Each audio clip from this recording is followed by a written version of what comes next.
We are writing our own story, our own life story, but there's no reason why we can't stop, have a mental time out and go, what do I really want? People go to the gym, they'll wait sometimes to park as close as they can, to the gym, where it's just, you'll have to walk a little longer, and that's a good thing. Every day is a gift. And it's kind of like we have a lot of people to show appreciation for that. It's Jordan Mulligan from the Mulligan Brothers, and today our video is with some of the best psychology experts. Here are my favorite clips from some of them in this video. Today's video was sponsored by BetterHelp.com, where you can get online therapy from professionals with the link in the description. Before that, let's listen to some of the best psychology experts in the space talking about psychology. You know, the person who you described as the person who sat on the sofa, maybe he's in that funk of the triangle between the toilet, the sofa and the fridge. And how is there anything that they can do to sort of snap out of that? Like, are there exercises, or is there some sort of methodology that they can use to sort of break that mold? Because I know people who have been trapped there for like years almost, and it's like trying to get out of that is a difficult thing to do.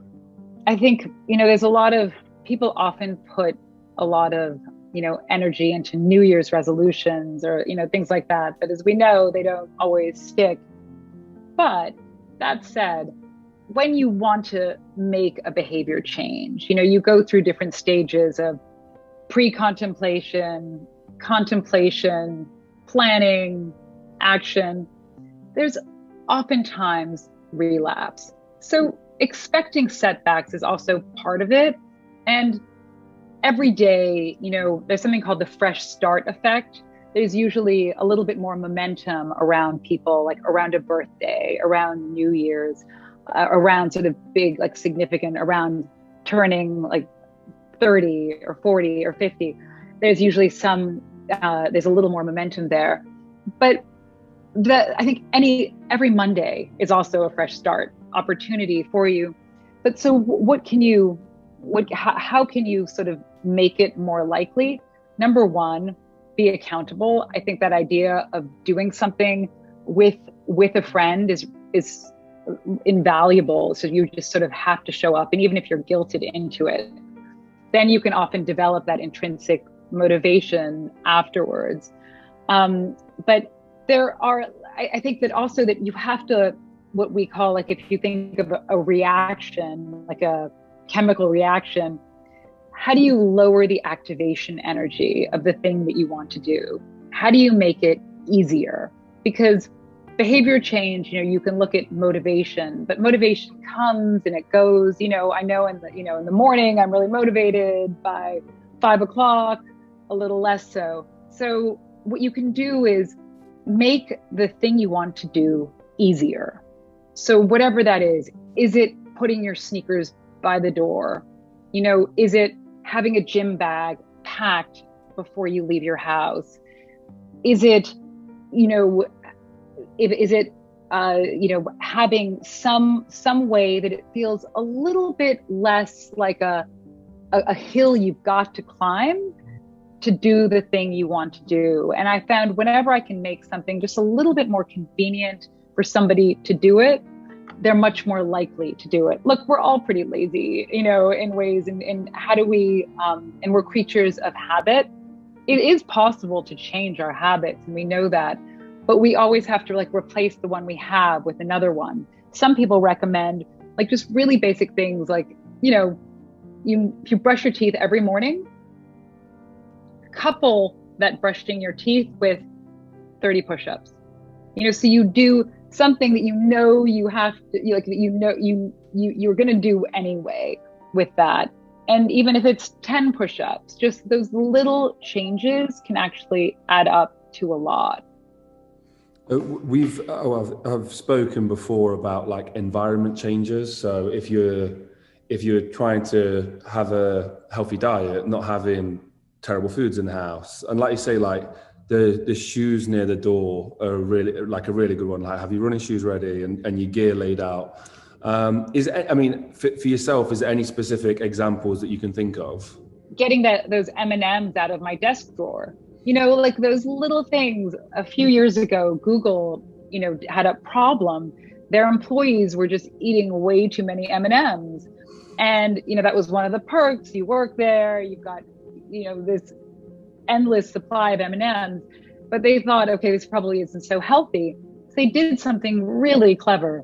They didn't remove the M&Ms because there would have been a revolution, but they put the M&Ms, they took them out of this, clear container, and they put them in an opaque container on a shelf that was kind of hard to reach. And then they put the healthier snacks lower down, like at eye level, in attractive looking lucite containers. And it reduced M&M consumption by about 70%, I think. So all those interventions, when you put in a buffet, in a cafeteria, for instance, if you put the higher sort of fat foods in the center bit, if you have like two, there's like the sneeze guard. Well, in the age of COVID, I think buffets, I'm not sure if they will come back, but there's that center aisle of food that you have to like reach over a little bit more to get to. And then there's the stuff on each side that's pretty easy to reach. People are much less likely to take the food in the center, just reaching across. And so if you put like the higher fatty food there, you're much less likely, to reach for it.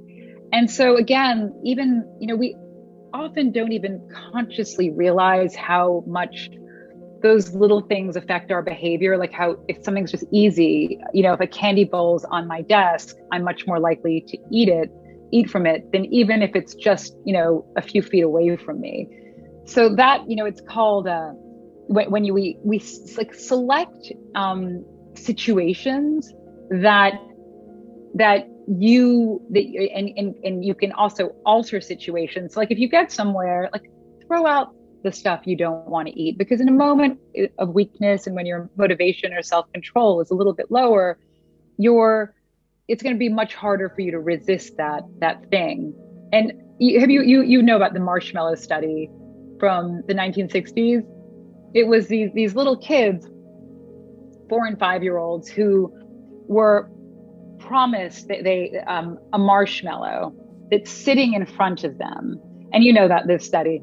And so the kids were told, though, if you don't eat this marshmallow, when the researcher comes back in, you can have 2. And then they followed these kids for years and years and years. And the ones who were able to resist that first marshmallow so they could get 2 had better grades. They went on to have more stable relationships, less drug use, and they were much more likely to succeed. But the interesting part about this is that the ones who were able to resist eating the marshmallow and didn't just gobble it up. And I did this study with my kids using gummy bears, and of course they ate them. So I was not pleased. But the ones who had strategies, like the ones who turned their back on it or covered it with a napkin, or who started singing to themselves to distract themselves, those were the ones who were much less likely to do it. So look, we all have weaknesses in motivation, but I think having strategies and, planning ahead, deciding what if you're going to a restaurant, and they've got something that you probably shouldn't eat, but you might think about it in advance. What are you going to order when you get there? Because sometimes we don't recognize how much someone else's behavior affects ours. If your friend orders that, fried, unhealthy dish, sometimes we just do what they're doing and we don't even realize. It just seems like the obvious thing to do. It's so easy to order whatever they're ordering. But I think if we're a little bit more deliberate about our health and our choices, we'll feel much better than just feeling like tumbleweeds being blown about and having choices made for us by others. And even on a menu, it's so much more appealing when there's a lovely description of grandma's, fried baked potato than, baked potato. So there are these little things that are sort of subtle changes that in our environment. There's a great guy called Dan Buettner. I don't know if you've ever spoken to him, who writes about the blue zones and places where people live longer and healthier. And he was trying to think about ways, like when people went shopping in grocery stores, you know, they can be pretty good about choosing what they need and what's on their list. But by the time they reach the checkout counter, usually there's that gauntlet when you're like waiting online, and that's where all the candy is and all the sort of junk food is. But what about replacing that with fruit? You know, because that's when your self-control is probably bottoming out. And that's when you're just like, oh, I'm just going to buy that magazine I don't need, or, you know, grab that candy bar I shouldn't be buying. But so there are these little things in our environment that make it easier to do the thing we want to do. Good lighting in neighborhoods, you know, friendly parks, having wider sidewalks, that kind of environmental thing. Taking the stairs. My office is on the second floor of an office building, and it's right next door to this exercise studio as well. And there would be all these people coming to exercise, and they would wait for the elevator from the first floor to the second floor. And there's a staircase just right there. And it's so interesting, even, you know, when people go to the gym, they'll wait sometimes to park as close as they can, you know, to the gym, whereas just parking a little, you know, bit further away is you'll have to walk a little longer, and that's a good thing. One of the things that this was on the website, your own website, was the word psychology. We just spoke about this, can be off-putting for people. So you like to use the word stretch and stretching performance. Like, what do you mean when you say stretching performance? Well, psychology for many people means shrink, and that's an unfortunate connection that's I found when the newspapers first got some understanding of what I was doing. So my first headline in the newspaper was "Shrink Talks to Football Players." So I don't see myself as a shrink at all. I see myself as a stretch, because I'm only focused in their performance. What can I do to help you perform better? So I might stretch it 1 or 2%, which at the highest level is quite significant.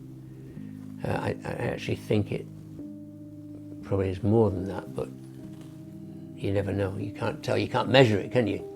That's something that I was going to go on to next, is that extra 1 to 2%. It is an extra 1 or 2%, but how much more, like how important is that extra little bit? Ooh. It can be everything. It can be everything. But I think what it is an extra 1 or 2% on the surface. But underneath, what happens when a sports psychologist works with an athlete is we change the way they think. We give them another language, so that when they're faced with something, when they're not with us, they have something to go to, a sort of language like fighter or victim. So many athletes who I've worked with in the past, who see me now and lovely in the chat, say, I find myself just in life dealing with the kids or whatever at home, and I'm going, am I a fighter or a victim? So it actually creates a framework for thinking more positively about life. How applicable is it to people like entrepreneurs, business owners, you know, all these people in education, the work that you're doing with athletes? Very applicable, because as I said before, we're all high performers, and some of those people have got very high performance jobs, and some of them are entering I work in the challenge industry. There are a body of people in this country who avoid challenge, stay below the line, don't take any responsibility, work for somebody else, live in somebody else's property. And they don't risk the challenge, but the people I work with step over the line every day and face challenge. They can fail, they can be embarrassed, they can get hurt. So that challenge industry extends across business, education and sport and life. And so I work with people who face many negatives, and I help them reframe those negatives into possible positives. So I think, I've often thought, we're talking now about the National Health Service being burned out. I think they need coaches in hospital. Coaches who look at the people, not just look at the systems. Everybody in hospital is concerned with systems, making patients better. But who looks after the people who are doing that? A coach coming into a business would look after the people in the business. That could make a massive impact on the business. You're just talking about a certain type of person who takes that step over the line every day. Something that I feel like we've noticed a lot with some of the people who watch our videos and some of the people who have struggled to succeed is the fear of failing is so immobilizing that they won't even try. They'd prefer not to try and find out. I mean, is that something that you've seen? And if it is, how do people deal with that? I think that's very common. I think that when faced by challenge, the mind skips into the future and says, what if I fail? What if I'm embarrassed? What if I get injured? What if I... And I have to give them a different way of thinking. And the thinking is, I may fail, I may get embarrassed, I may get injured, but I can deal with it because I'm strong. And because I prefer to be the kind of person who steps up and faces the challenge than the kind of person who stays below the line and avoids challenge. What kind of person do you want to be? What do you want? How badly do you want it? How much are you willing to suffer? Those three questions our high performers face every day. One of the things I think, again, with athletes is that it's like they're this special type of person. I'd be interested to find out if that's the case. Like, you are born a certain way, your brain ticks in a certain way, so you can become a high achiever, even in other realms. Is that the case, that it takes a special type of person, or can everybody step into high achievement and pushing it to different, like pushing the boundaries of different places? There's a great phrase, genetics deals the cards, environment plays the hand. So genetics and your background does influence your disposition to success in various activities. But environment, the opportunity, I talked about my environment in Manchester YMCA. Do you want to join in? That was a major influence on my life, those 5 words. So environment does give opportunities to people to maximize on themselves. I'm a great believer in that anybody can change at any stage of their life. We are writing our own story, our own life story, but there's no reason why we can't stop, have a mental time out and go, what do I really want? And start from that moment on rewriting your story by facing the challenge, achieving for yourself, and putting your fears and anxieties to one side. So I would never give up on somebody, never. How do you not get lost with this? Because I feel like I'm the type of guy who will wave at the people who stop. But I would say recently there was a certain situation where I lost the feeling of gratitude, and I maybe bought into my ego a little bit more. What sort of techniques, or what do you do to sort of make sure you don't fall into those feedback loops and like a negative feedback loop? Well, you have to realize, why did you fall in a negative? Maybe it was because you waved and there was no response, or maybe as a driver, it really blows me away. I am more tuned into this now than ever before. I'll pull up and I'll watch these people walk, and I'll roll down my window and I'll say, "You're welcome." So I must admit that I am more tuned into this and maybe more aware. And it is frustrating, but maybe we have to simply say, we can make a difference. Simple gratitude. And by the way, how about if we're more grateful? I'm grateful that I'm still here. After 80 years, I'm still here, and I'm talking. What I want, every day is a gift. And it's kind of like we have a lot of people to show appreciation for that, but we do get into this routine. We get into this win-lose mindset. I'm a winner and I'm fighting. It seems to be too much win-lose in our world today. And I think it takes leaders to step up and say, I'm gonna tweak it, man.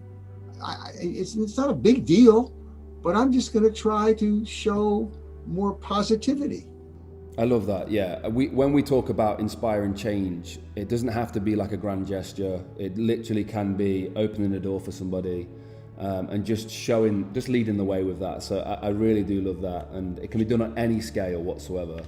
I feel like this links into this, and is to consequences. And you talk about consequences a lot. I feel like when you talk about consequences, it's slightly different to what most people in the context most people use. So I'd love to hear about it. Well, B.F. Skinner is one of my heroes, and his legacy to us, 3 words: selection by consequences. Now, people will say, "Oh, he worked with rats and pigeons," but he worked with a basic contingency of we do stuff for consequences. If you think about it, how much of the behavior you do throughout the day is because you expect to get something or you expect to avoid something aversive. Now, I think your point is well taken. When people think of consequences, they think of negative. A consequence is something negative. What a shame, because we do use more negative consequences in our world to control behavior instead of positive consequences. But when I say consequences, I'm thinking positive, man. I'm thinking of positive consequences. I ask my students, first day of class, how many are here to avoid failure? 80% raise their hand, man, 80%. And I say, well, I'm glad you're here. You were motivated by the consequence of avoiding failure. But how do you feel about that? Is it a requirement? Was this class a requirement, or was this class an opportunity? Did you wake up to an alarm clock or an opportunity clock? I mean, what is your mindset? So again, my point is, if we simply think about, I'm working to gain, I'm working to get, I'm working to improve. And by the way, I like the word improve over change, because change is kind of threatening. I don't want to change, but do you want to improve? Do you want to do better? Do you want to be the best you can be? Of course we do. And so again, but we can't get away from it. Consequences. Now, some people use the word reward, and some people, in fact, use the word reinforcement. And that's a technical word, and people have to realize that B.F. Skinner used the word reinforcement, and his followers do. But reinforcement is a procedure of using positive consequences to influence behavior. If the behavior increases as a result of that consequence, you can call it positive reinforcement. So I just say positive consequence. Sometimes I work for a positive consequence, but it doesn't affect my behavior. But it's still a mindset. It's where I'm going. Do you think there's something to self-talk? So, creating these sort of, developing that mindset through self-talk. Oh, yeah, great word, man. Now, the behaviorists call it covert behavior. Overt behavior is stuff I can see. Covert behavior is talking to yourself. Oh, absolutely. And by the way, we mentioned positive psychology. Positive psychology is all about futuristic thinking. I mean, yes, the past influences our behavior, but thinking about what's happening tomorrow or what I have to look forward to, that's happiness, man. And so it is all about self-talk. You have to talk to yourself. You have to, in behavioral science, we talk about the ABC model. Antecedent conditions, behavior, the B, and the C, consequences. Now, your self-talk can be an antecedent. That is, you can tell yourself, I need to do this. You need to remind yourself, I need to remember to do this. That would be an antecedent self-talk. And after you do it, thank yourself, man. Hey, I did okay. Thank yourself.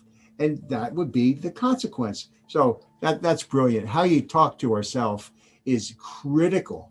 And it fits right into our discussion here. I mean, we don't always talk about self-motivation. How do we motivate ourselves? Now we know what the research says about self-motivation. We feel more self-motivated when we perceive some choice. I don't have to do this. I get to do this. I have some choice. I didn't have to. And then we feel competent, another C word.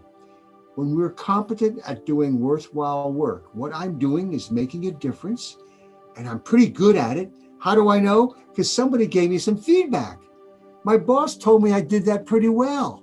So that's supportive feedback. That's the C word. And then the other C word I use is community, a sense of togetherness. So my point is, how do we deal with those? It takes self-talk, doesn't it? I have to say to myself, yeah, this is a community in which we're working, and what I'm doing is helping others. And, I am pretty good at this. And my point is, we see our world, then we talk to ourselves about what we perceive, and that can influence whether we're motivated or not. Some of the questions I'm asking you are coming from a point of trying to, I don't want to say negative, but trying to overcome stuff that's difficult in life that I feel like a lot of people face. But I know you do talk about succeeding and aspirations and even wealth and trying to achieve those kind of things. How does therapy come into play with those kind of things? That's a very good question, because even our beliefs about money, our beliefs are often set before we're 5 years old. So even before the age of 5, 6, 7, 8, you have beliefs. Like one of my clients was telling me that her father used to lie on the sofa holding his head going, oh, this is the price you pay for running your own business. There's no time off. It's all down to you. There's no sick pay. And this will be the death of me. Or people hear mum saying, I don't know where the money is. I can't find the money. Where's the money coming from? And one of my clients said that her mother used to have 3 little jars. One was for bills, one was for food. And whenever she wants, she'd try and work out all these jars and get really upset, going, oh my God, I got to buy you shoes. I can't pay the bill. And then if I can't pay the bill, and it was all so stressful. And she picked up this, there's never enough money. It's a balancing act.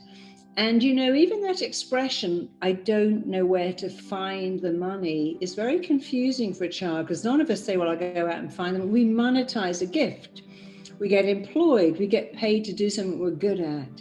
And so often children hear things like, the money is slipping through my fingers. I can't keep money. And if you want to have wealth, again, it's the same thing as love. The first thing, and it's the most important, is to believe you are worth it. You see, 70% of lottery winners are dead broke, bankrupt in 3 years. And isn't that weird?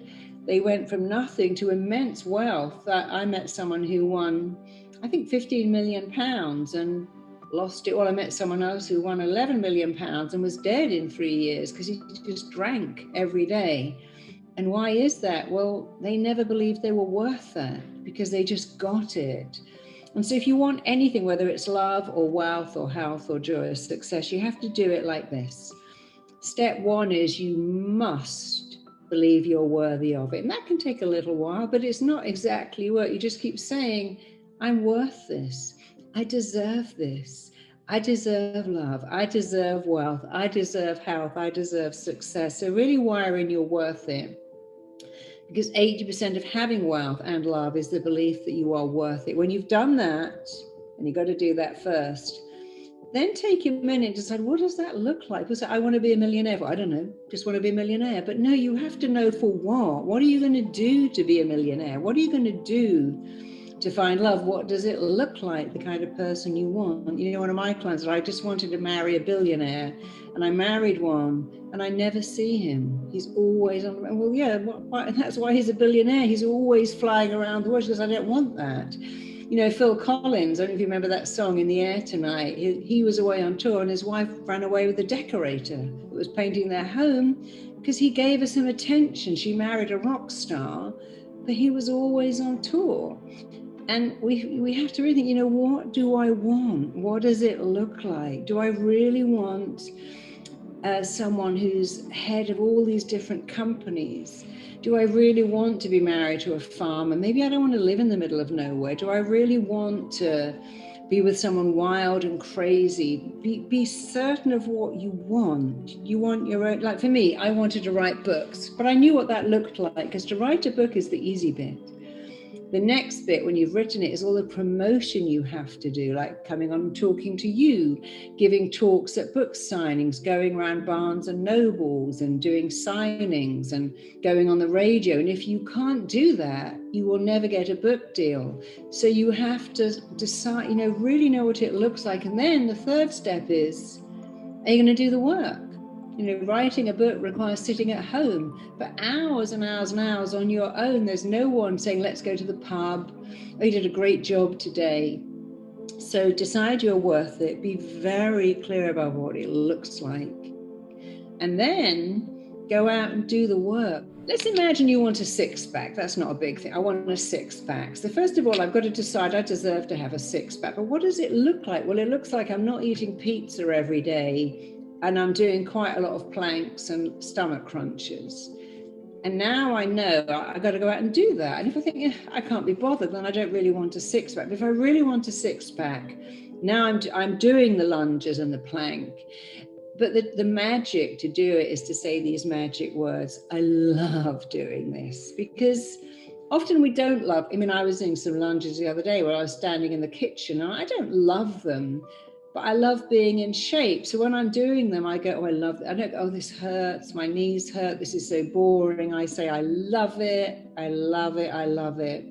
Because, you know, the reason I call this book Tell Yourself a Better Lie is because I believe in lying, cheating and stealing. I lie to my mind, I cheat fear, and I steal back confidence. So when I say I love doing lunges, I love doing crunches, I have chosen to fit in my jeans, and I've chosen to do whatever it takes, and I've chosen to love it.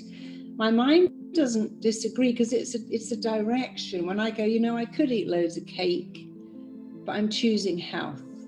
I'm choosing to have berries instead of ice cream. I'm choosing to have crackers instead of lots of bagels. I'm choosing to have salad instead of pizza. That doesn't mean I never have pizza, but when I say I'm choosing it, and I'm choosing to feel great about it. Like, you know, I'm drinking some fizzy water here with a bit of grapefruit in it. I could drink Coke or soda or beer, but I think, no, I'm choosing this because I'm choosing to feel great about it. And when you say the words, I'm choosing this and choosing to love it, your mind goes, oh, you've got a choice and you're choosing, therefore you want it.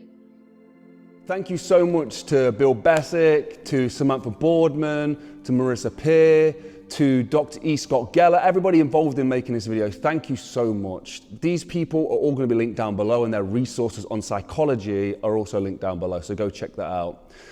For me, it's a very important thing that we're so reluctant to research and look into for ourselves is our mind. So please, guys, have some self-awareness by researching these things. For me, it's very important. And with that being said, today's video was sponsored by betterhelp.com, where you can get online therapy from professionals by clicking the link in the description. This is something I have done this whole last year, once a week, online therapy, and I fully recommend it. It's not an easy journey, but it is much worth the while. I can assure you that once you're on the other side, or once you're going through the tough stuff, it is really worth it. And yeah, just try it out, see if you like it, and then, you know, you don't have to do it, but I really do recommend it. It's also sponsored by mulliganbrothers.com, where you can buy the hoodies, the t-shirts, and all that kind of stuff that helps supporters fly all around the world and interview these people. So thank you so much. Go follow me on Instagram if you want to see more of what I get up to. It's at Jordan Mulligan Brother. And have a blessed and productive day, guys. Be kind to yourself and go inspire some change. Peace.